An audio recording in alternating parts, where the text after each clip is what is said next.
Hi, I'm Noah Bombard, and here's what's happening in the ET Newsroom Wednesday, June 30th. Take that flag off of there, you piece of crap! Well, they've been on strike for more than 4 months now, and the employees over at the Shaw's warehouse in Methuen started to ramp things up last night. Now, with the 4th of July weekend coming up, this is often the busiest time of the year for the Shaw's warehouse, with tractor-trailer trucks just coming in and out of the store as they're attempting to ship a lot of goods out to their stores. Now, what happened last night or early this morning is that the strikers brought in reinforcements. There were about 200 of them that showed up at that warehouse.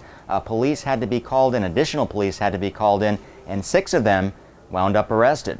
Well, those 6 strikers that were arrested should be in court today. We're going to try to follow up on that. I was on the scene this morning talking to some of the strikers as well as to some of the officers that were there. There were about 6 or 7 officers on duty this morning, a lot more between the hours of midnight and 3 a.m. when most of the activity took place. I talked to one of the officers about just what constitutes kind of crossing that line to the point where one of these strikers would be arrested.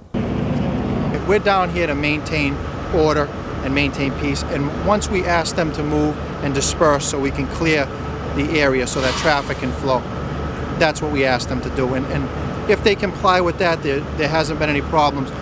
If they refuse to comply, then there might be an issue, and sometimes enforcement has to be taken. Well, things had definitely quieted down by this morning after last night's arrests.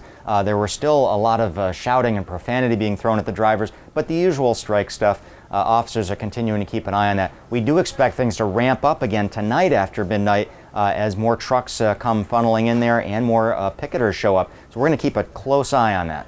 Well, we have a great story out in New Hampshire this morning that you have to check out. It's a good news story.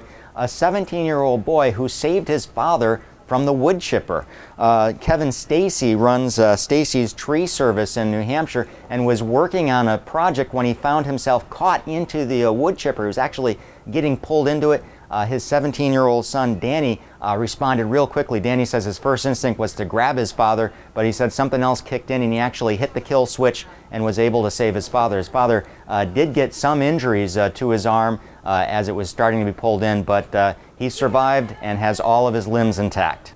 Kevin Stacy credits his quick response to his scout training. Just a reminder, as always, you can find all these stories and a lot more at Eagle-Tribune.com right now.